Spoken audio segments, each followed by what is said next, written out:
Halo Sobat ID, kita berjumpa kembali di channelnya Simbah. Apa kabarnya sobat untuk hari ini? Semoga kabar kalian baik dan menyenangkan. Berikut lanjutan cerita horor Palasik Mayik bagian ke-6. Cerita yang ditulis oleh MPP Mistik ini bisa sobat horor baca langsung di akun karya karsanya beliau, yang linknya sudah Mbah sertakan di kolom deskripsi video ini. Yang belum mendengarkan part sebelumnya juga bisa sobat ID dengarkan ceritanya, yang link videonya Mbah sertakan juga di deskripsi video ini.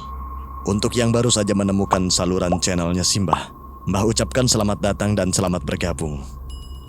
Baik, sekarang kita mulai saja ceritanya, tapi pastikan dulu pintu dan jendela rumah sobat ID sudah terkunci. Jika sudah, pasang handset kalian. Kita simak ceritanya.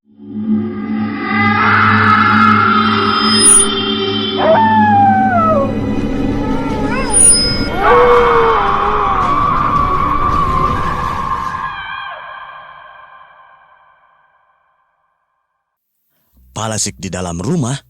Tanya Nek Utiah memastikan ucapan Weni. Weni mengangguk cemas sambil memeluk bayinya.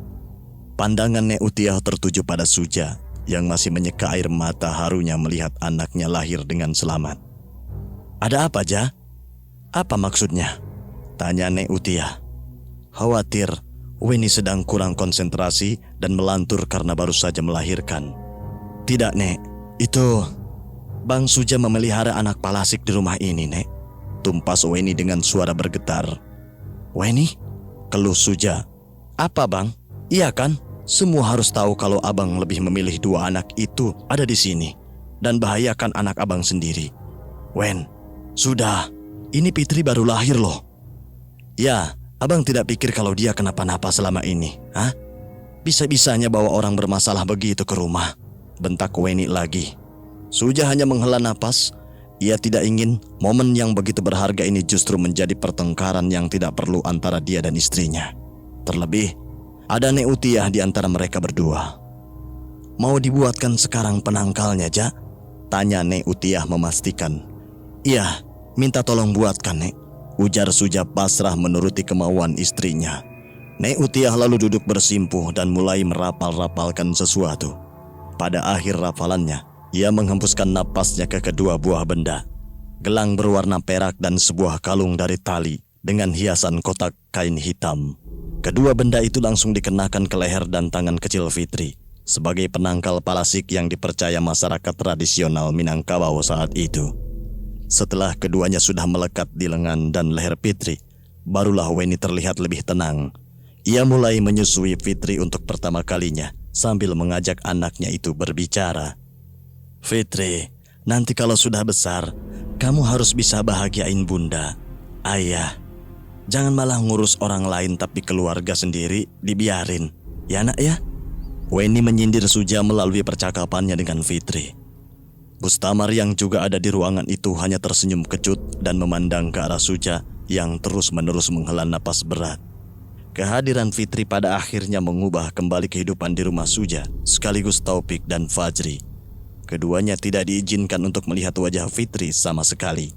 Bahkan, meskipun berada di atap yang sama, Taufik dan Fajri hanya mengetahui Fitri secara nama dan suara tangisannya saja, tanpa mengetahui bagaimana wujud anak pertama Suja itu. Ini semua karena Weni mengancam Suja lebih keras lagi. Jika sampai Fitri mengalami gangguan yang mengarah pada gangguan Palasik, maka Suja diberikan pilihan, mau mengusir kedua anak kanda atau Weni yang akan pergi membawa Fitri entah kemana. Taufik dan Fajri hanya bisa menuruti peraturan yang semakin ketat itu dengan lapang dada dan penuh kesabaran. Meskipun mereka tidak melakukan hal-hal apapun yang salah dan merugikan keluarga ini. Mereka bahkan tidak diperkenankan untuk melalui pintu depan ketika pergi dan pulang sekolah, melainkan harus lewat pintu belakang. Selain itu, pintu dapur yang memisahkan antara ruang tengah dengan dapur juga selalu ditutup satu arah dan hanya bisa dibuka dari arah ruang tengah.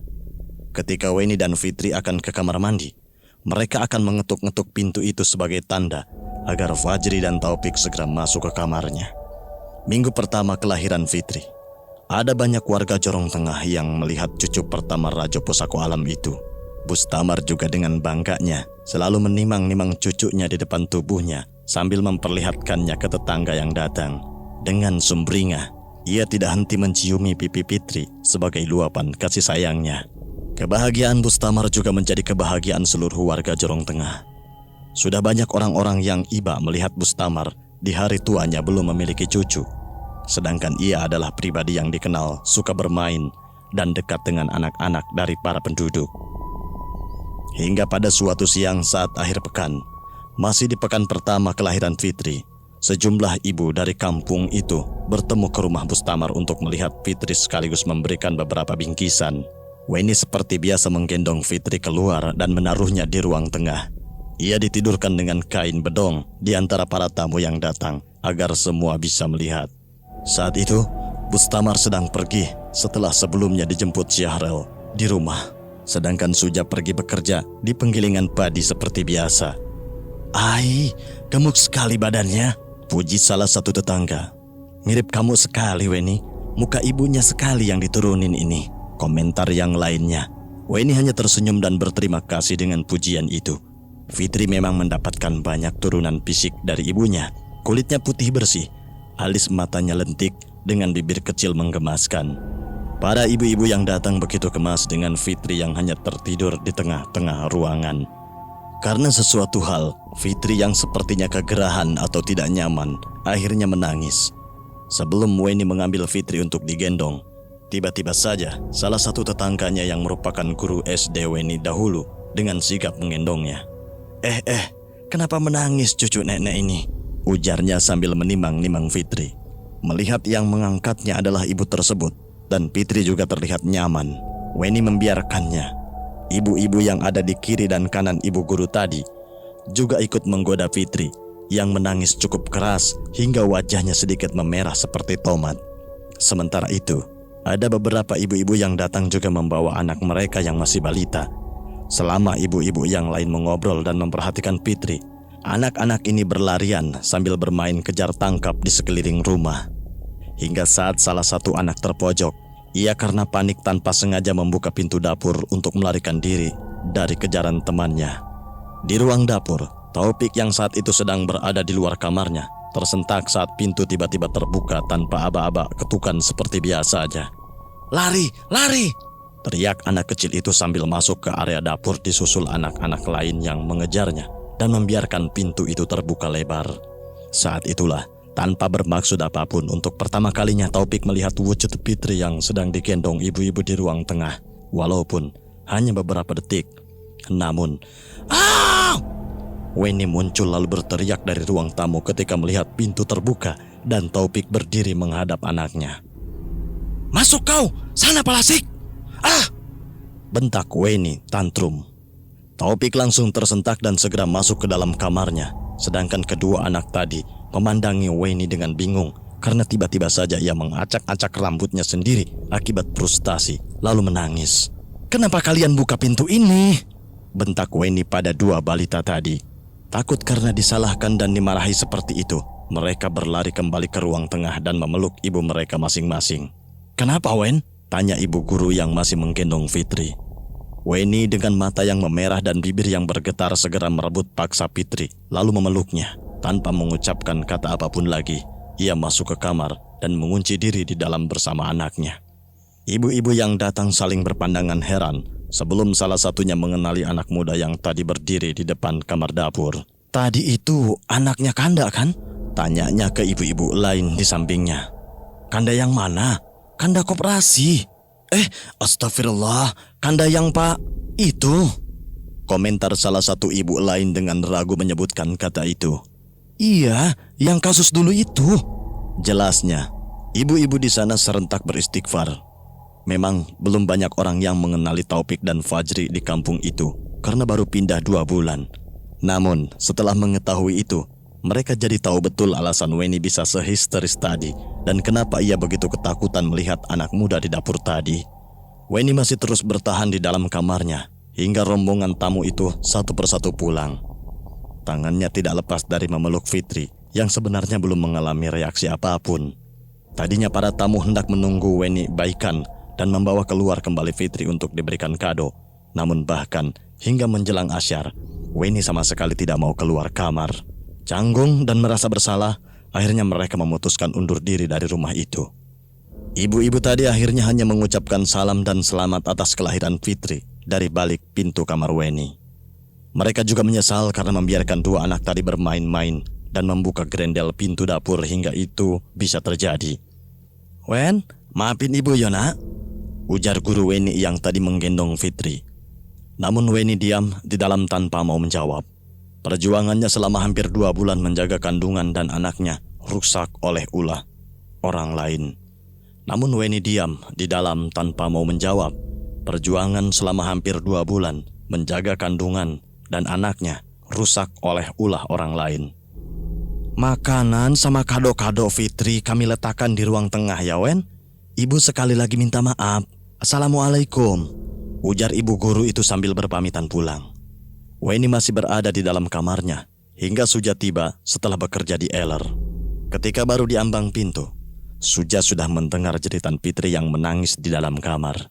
"Assalamualaikum," salam Suja sambil masuk ke dalam kamar dengan ceria. Namun tidak seperti biasanya, Weni sedang menimang-nimang dan menenangkan Fitri yang menangis. Saat itu Suja mendapati Weni dalam keadaan kusut dan sedang menyusui Fitri. Tetapi pandangan Weni kosong dan bahkan puting susunya tidak masuk ke mulut Fitri yang sedang menjerit-jerit kehausan. "Wen, dia lihat Fitri bang. Dia tadi lihat Fitri," ujar Weni dengan tatapan kosong. "Maksudmu, anak palasik yang abang pelihara itu, dia lihat Fitri tadi?" "Hah? Gimana? Senang bang? Kalau sampai anakku ini kenapa-kenapa, abang masih mau bela anak-anak itu?" tantang Weni. Suja memandangi Fitri yang masih menangis hingga wajahnya memerah. Sementara Weni yang seharusnya memberikan ASI-nya pada anaknya itu hanya termenung. Weni terlihat begitu depresi dan penuh dengan pemikiran negatif. "Anakku kenapa lasik? Anakku kenapa lasik?" Weni mengucapkan itu berulang-ulang. "Nanti abang tegur mereka ya Wen. Sekarang susuin Fitri dulu," pinta Suja. "Dia udah minum dari tadi, tapi sampai sekarang masih seperti ini. Kalau bukan palasik, apalagi yang bisa buat anak kecil sehisteris ini bang?" tanya Weni dengan wajah stresnya. Suja menatap ibu dan anak itu dengan iba. Namun ia juga tidak bisa serta-merta menyalahkan Taufik dan Fajri sebagai penyebabnya. Tanpa menjawab apapun, Suja keluar kamar dan menuju dapur. Mendengar pintu dapur kembali terbuka, Taufik dan Fajri segera bersiap menutup pintu kamar mereka kembali. Khawatir jika pintu terbuka tanpa sengaja oleh para tamu Weni seperti tadi. Tetapi tak lama, suara Suja terdengar memanggil mereka dari arah dapur. Taufik membuka pintu itu dan menyembulkan kepalanya. Suja saat itu sudah berdiri di sana dengan masih mengenakan kaos lengan panjang dan sarung tangan yang biasa ia pakai bekerja. "Pik, bisa mengobrol sebentar?" tanya Suja. Taufik yang memang tidak ada kegiatan saat itu mengangguk dan mempersilahkan Suja masuk ke dalam kamarnya dengan Fajri. Setelah berbasa-basi, Suja akhirnya sampai pada poin utama yang ingin ia sampaikan saat itu. "Tante Weni tadi bilang Taufik melihat langsung Fitri." "Iya, tapi tidak sengaja om. Pintu tiba-tiba saja terbuka. Tadi ada anak-anak yang buka dari ruang tamu." Taufik membela diri. "Iya, om yakin kamu tidak sengaja. Buat apa juga kamu mengendap-endap buat lihat anak om kan? Om cuma mau konfirmasi itu saja," jelas Suja. "Fitri jadi sakit om?" tanya Taufik yang dari tadi mendengar jerit tangis Fitri yang tidak berhenti selama beberapa jam. "Cuma rewel biasa, namanya juga bayi," ujar Suja sambil bangkit dan kembali menuju pintu. "Oh iya, Inyak mana?" tanya Suja. "Tadi dijemput sama Pak Syahrel, diundang acara adat katanya," jelas Taufik. Ya sudah. Kamu sekarang umurnya berapa, Pik?" "Fajri?" tanya Suja ketika sudah ada di dekat pintu ruang tengah. "Saya 14, sebentar lagi 14, dan Fajri baru 11, jelas Taufik. Ya sudah, om balik ke kamar dulu ya," pamit Suja lalu masuk ke ruangan tengah dan kembali mengunci pintu. Taufik diam-diam membuntuti Suja dan menempelkan telinganya ke dinding yang bersebelahan dengan kamar Weni dan Suja. Samar-samar ia bisa mendengar keributan yang kembali terjadi antara keduanya. Topik perdebatan masih keberadaan seputar dirinya dan adiknya di rumah ini. Ia hanya menghela napas. Sejujurnya, ia cukup sakit mendengarkan ucapan-ucapan Weni tentang dirinya dan Fajri. Mereka tidak melakukan apa-apa, bahkan mereka mencoba membantu keluarga itu sebaik-baiknya. Namun, seolah semua tidak berarti karena orang tua mereka yang dianggap palasik oleh warga Jorong Tengah. Menjelang maghrib, Bustamar akhirnya pulang diantarkan Syahrel menggunakan motornya. "Mampir dulu, Rel. Minum kopi agak 1 gelas," tawar Bustamar. "Hahaha, boleh bang. Sekalian hisap rokok agak 1 batang juga. Gimana?" canda Syahrel. "Ide bagus," ujar Bustamar. Syahrel akhirnya ikut turun dari motornya dan duduk di teras. Sementara Bustamar masuk ke dalam rumah sama seperti ketika Suja pulang tadi. Bustamar juga disambut dengan suara tangisan yang begitu keras dari cucunya. Oi, kenapa cucu kakek ini?" tanya Bustamar sambil melangkah masuk ke ruang tengah tempat Fitri sedang coba ditenangkan kedua orang tuanya. Namun wajah Suja dan Weni justru terlihat khawatir dan cemas. Weni tampak begitu kusut, payudaranya yang terbuka masih ia coba arahkan ke Fitri, namun bayi itu terus menolak dan tidak berhenti menangis. Tetapi yang membuat keduanya lebih cemas lagi adalah kepala Fitri yang kini mulai cekung dan seperti berlubang di dekat bagian keningnya. Selain itu, kulitnya juga terlihat lebih kuning dari biasanya. Bustamar yang langsung membaca ini sebagai tanda-tanda gangguan palasik, segera menggendong Fitri. Tubuh bayi itu lemas dan hangat, namun tangisannya masih belum berhenti meskipun tangan dan kakinya sudah terkulai lemas tanpa tenaga. "Kenapa bisa begini?" tanyanya. "Anak palasik di belakang itu tadi melihat Fitri ya?" "Aduh Weni." Bustamar segera melihat ke arah Suja. Suja mengangguk lemah lalu berkata, "Iya ya, tapi dia tidak sengaja. Abang masih belain saja anak itu, padahal anak kandung abang sendiri sudah begini," amuk Weni. "Wen, tapi kan..." Sudah, jangan bertengkar dulu. Sudah kalian panggil Nek Utia atau siapapun," potong Bustamar. "Tadi sudah kami cari Nek Utia, tapi beliau sedang pergi," jawab Suja. Bustamar langsung memanggil Syahrel yang baru saja menyulut api di ujung rokoknya. "Rel, iya dah. Kau tahu rumah dukun penangkal palasik selain si Utia?" "Tahu, tapi sudah di arah hilir. Kenapa?" sahut Syahrel dari depan. "Kau bawa cucu saya ini ke sanalah," pinta Bustamar. "Hah? Kenapa bang?" Syahrel bangkit dan izin masuk ke rumah. Ia mendapati Bustamar yang sedang menggendong Fitri dengan keadaan yang sudah kepayahan. Syahrel memperhatikan anak itu dari kaki hingga ujung kepalanya. "Astagfirullah, benar seperti kena palasik ini bang," ujar Syahrel. "Nah, minta tolong antarkan Weni dan Fitri ini ke sana," ujar Bustamar pada Syahrel. Syahrel mengangguk paham dan segera pergi ke motornya disusul dengan Weni yang menggendong Fitri. Keduanya membelah jalanan kampung yang sudah mulai sepi menuju sisi bagian bawah Jorong Tengah perbatasan dengan Jorong Bawah. Sepeninggal Weni, Bustamar mencoba berdiskusi dengan Suja. Sudah cukup lama keduanya mencoba bertahan dan berpikir positif mengenai kedua anak itu. Namun kejadian hari ini cukup membuat Suja dan Bustamar khawatir. "Ja, sudah sampai umur anak itu?" "Seharusnya belum ya. Tapi kenapa?" Bustamar tidak melanjutkan pertanyaannya. Suja menggeleng. "Kalau seperti ini caranya, ayah mulai berpikir kalau lebih baik kita tidak ambil resiko itu," ujar Bustamar. "Tapi ya, sedikit lagi. Kalau kita lepas, orang-orang akan mengira Kanda dan Ros adalah palasik," ujar Suja. "Tapi apa kamu pikirkan juga? Kalau apa yang dikatakan orang-orang itu benar, berarti anak itu sudah ada isinya," ujar Bustamar. "Tapi kan memang itu yang ingin kita buktikan kalau itu salah. Taufik dan Fajri masih punya masa depan. Apa yang mereka dapat sekarang akan mengubah hidup mereka sampai dewasa nanti ya. Bayangkan kalau mereka sampai besar nanti terus menerima cemoohan sebagai anak palasik," cemas Suja. "Itu kembali ke sifat masing-masing orang. Dengan kita atau dengan orang lain. Yang menentukan itu kembali ke anak-anak itu lagi." Suja memandang sudut rumahnya dengan kecamuk pikiran yang membuatnya gusar. Ia pada akhirnya mulai mempertimbangkan pertanyaan Bustamar. Mau kita bawa kemana anak-anak itu? Mau diberikan ke warga kampung lain juga tidak mungkin ya.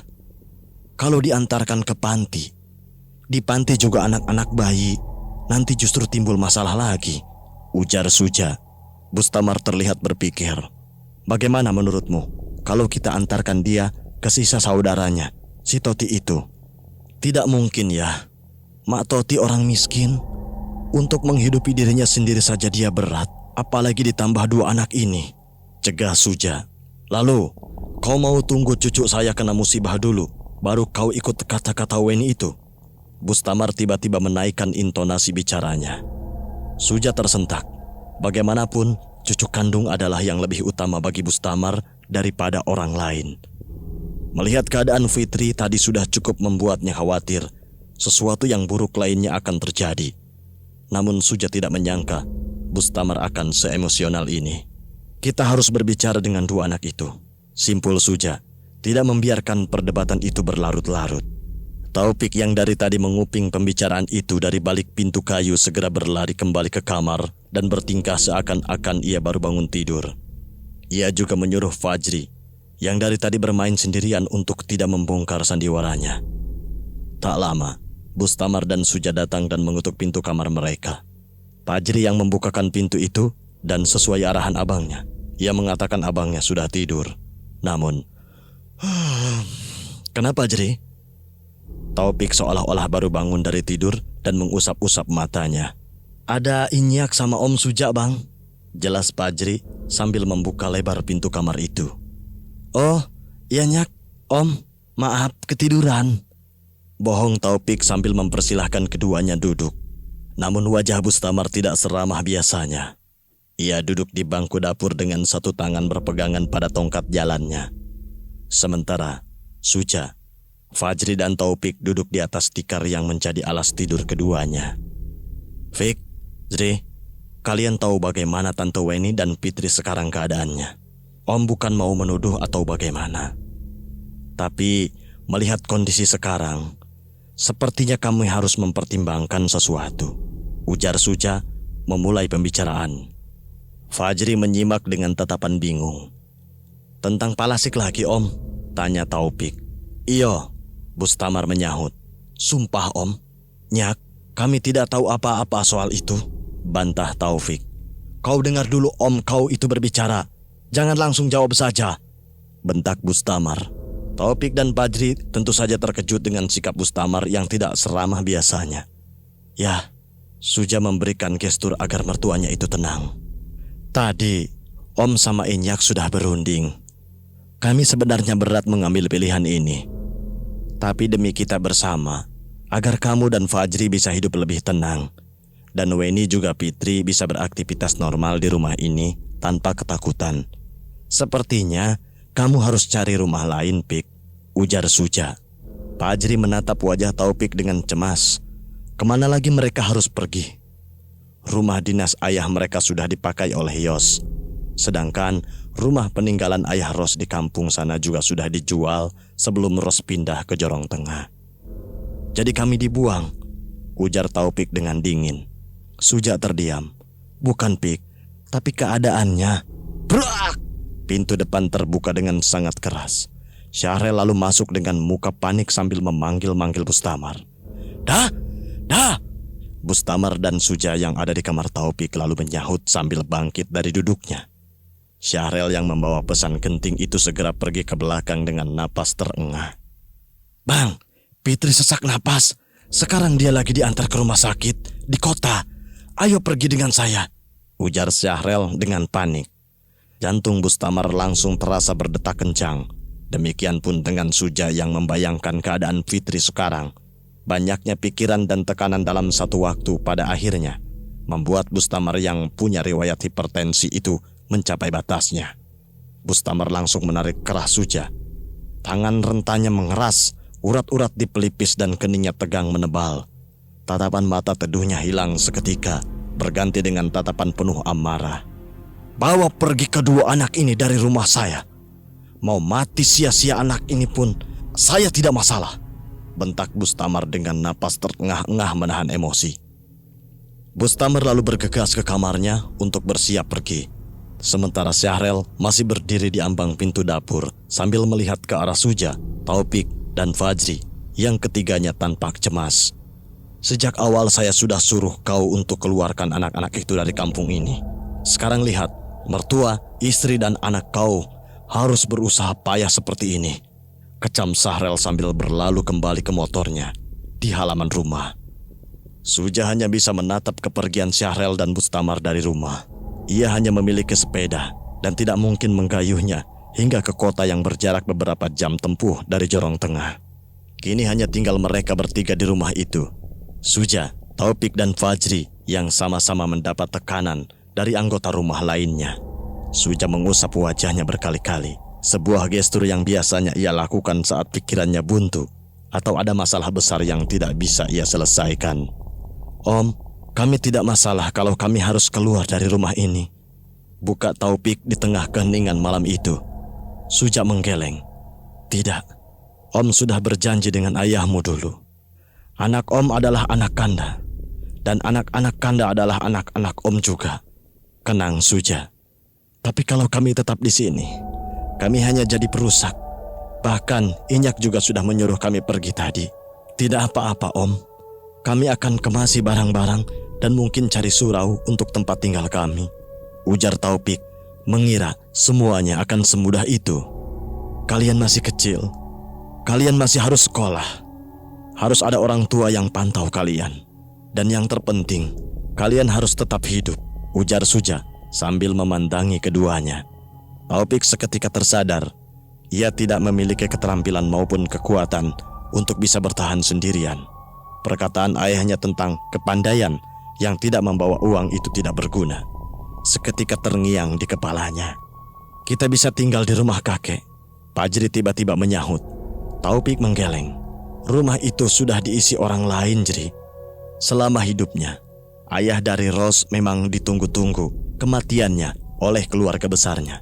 Saat ayah Ros sehat dan sakit dulu, mereka enggan membantu atau sekedar menengok. Namun, saat dikabari ayah Ros meninggal, mereka berbondong-bondong datang dan meminta jatah harta bagian. Ros yang lemah dan kecil di hadapan om dan tantenya, pada akhirnya harus pasrah. Banyak aset ayahnya yang berpindah tangan, termasuk rumah yang dulu Taufik dan Fajri tempati. Namun Fajri belum bisa diberikan penjelasan serumit ini. Kalian kenal Mak Toti? Tanya Suja. Fajri mendelik ke arah Taufik karena ia merasa familiar dengan nama itu. Hanya tahu nama. Mak Toti itu orang yang biasa terima zakat fitrah keluarga kami waktu hari raya. Ayah sering sebut namanya. Jelas Taufik. Iya, dia itu omnya ayah kalian. Satu-satunya yang om tahu tersisa dari keluarga Kanda. Tapi dia serba kekurangan. Dan masalahnya om belum ada pilihan lain. Ujar Suja. Untuk saya sudah lama ingin bekerja saja dan mencari nafkah sendiri. Bagaimanapun, sekolah itu untuk memudahkan orang mencari kerja kan? Kalau kerjanya bukan seperti ayah atau ibu, saya rasa apa yang saya bisa sekarang sudah cukup. Tambah Fajri. Fajri, ikut kemana abang pergi? Ujarnya dengan yakin. Sebenarnya om berat, tapi anggaplah ini sementara. Kalau Inyak dan Weni sudah membaik, kalian tinggal di sini lagi ya. Janji Suja. Apa di kampungnya ayah ada sekolah om? Tanya Fajri. Loh, kalian belum pernah ke kampung ayah? Fajri menggeleng. Kata ayah, kampung ayah jauh. Dan karena kakek sama nenek sudah nggak ada, ayah tidak tahu mau ngapain kalau kami ke sana. Jadi cuma ayah yang ke kampung. Dan itu pun buat antar zakat. Jelas Fajri. Jadi ini akan jadi pertama kali kalian ke Jorong Atas. Iya. Om tidak tahu kapan orang-orang itu pulang. Jadi kita rencanakan pergi setelah subuh ya.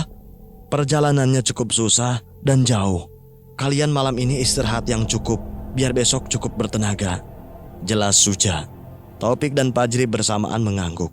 Nanti om akan bantu bicara. Semoga saja Mak Toti bersedia. Simpul Suja sebelum kembali ke kamarnya. Paginya, saat matahari baru saja terbit, Taufik dan Fajri sudah membawa 2 tas besar berisi pakaian dan beberapa benda yang mereka anggap akan terpakai di rumah baru mereka. Sementara pakaian dan benda-benda lain milik orang tua mereka dititipkan di rumah Suja sampai nanti mereka kembali. Suja membawa sepedanya dengan membonceng Fajri, sementara Taufik di belakang menggayu sepeda milik ayahnya. Keduanya menyusuri jalan desa yang masih cukup sepi. Hanya ada beberapa ibu-ibu bermukena yang baru pulang subuh dan beberapa warga yang sudah mulai aktivitas pagi mereka. Keduanya mengayuh sepeda ke arah hulu, sisi atas aliran sungai Bandagadang yang berada di atas bukit. Di sanalah posisi Jorong Ateh berada, kampung halaman Kanda yang Taufik maupun Fajri belum pernah menginjakan kaki di sana. Perjalanan mereka cukup berat karena sulitnya medan menanjak dan tidak adanya jalan yang rata seperti yang ada di Jorong Tengah. Kedua jorong ini juga tidak berdekatan. Antara jorong tengah dan atas dipisahkan oleh hutan yang gelap dengan hanya jalan setapak yang sudah terlihat jarang dilalui manusia. Taufik memandangi hutan yang ada di hadapannya dengan ragu. Ia menghentikan kayuhannya dan meminta Suja berhenti untuk memastikan bahwa memang ini jalan untuk ke jorong atas. "Om, kita lewat hutan ini?" tanya Taufik. Suja mengangguk. "Iya, cuma ini jalan yang bisa kita pakai untuk ke jorong atas." Taufik memandangi rimbunan pohon dan gelapnya di dalam sana. Bahkan jalan setapak yang ada di hadapan mereka tidak lurus, melainkan berkelok-kelok, dan entah atas alasan apa orang-orang melewati dengan cara demikian hingga jalur itu terbentuk. Dulu, Om juga harus bertahun-tahun sampai hafal. Kadang kami kasih tanda di beberapa batang kayu untuk patokan agar tidak keluar jalur dan malah tersesat. Karena kalau salah belok, bisa tidak keluar-keluar.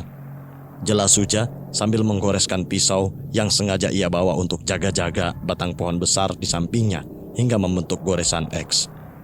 Melihat tanda X yang dibuat Suja, Fajri benar-benar tidak yakin tanda itu bisa membantu seseorang menemukan jalan di tengah-tengah rimbunan pohon dan percabangan jalur di dalam. Kalau pagi begini cenderung aman, masih bisa kelihatan walaupun agak gelap. Tapi kalau sore, pikir-pikir lagi kalau melewat sini. Gampang tersesat dan masih banyak hewan buasnya. Jelas Suja. Taufik dan Fajri menelan ludah. Namun Suja memastikan bahwa semua aman selama mereka bersama-sama. Dan ada orang yang tahu jalan seperti dirinya. "Kamu di depan, biar Om arahkan jalannya dari belakang," ujar Suja memberi jalan. Taufik akhirnya mengkayu sepedanya di depan sepeda Suja serta Fajri. Jalan setapak yang jadi jalur mereka ternyata banyak memiliki cabang. Dan Suja selalu memilihkan salah satu jalan sebagai jalur yang benar. Sepanjang jalan itu juga, Taufik melihat ke kiri dan kanan, memperhatikan rimbunan pohon, beberapa bunga hutan, kayu yang tumbang, dan banyak hal lainnya yang menurutnya menarik. Namun di dalam dirinya ia juga memikirkan hal buruk. Jika seandainya ada hewan buas berukuran besar yang muncul dari tingginya semak belukar di kiri dan kanan jalur itu, pisau kecil yang Suja katakan untuk jaga-jaga tadi sepertinya sama sekali tidak berguna ketika berhadapan dengan harimau atau semacamnya. Hingga setelah sekian kali berbelok, Taufik akhirnya melihat sisi hutan yang terang dengan cahaya putih menyilaukan, menunjukkan di sanalah jalur keluar dari hutan. Dengan semangat, Taufik mempercepat kayu sepedanya. Ia ingin segera keluar dari hutan yang membuatnya tidak nyaman ini. Namun dari belakang Suja berteriak, "Jangan, Pik, berhenti!" Taufik segera menarik rem dan menghentikan laju sepedanya dengan bantuan kaki. Ia menoleh ke belakang dan di sana Suja sedang melambai-lambaikan tangan ke arahnya. Demikian Sobat ID, cerita kita kali ini dengan judul Palasik Mayik. Like video ini jika Sobat suka, dislike saja kalau tidak suka. Tidak apa-apa. Sampai ketemu lagi di cerita selanjutnya. Terima kasih.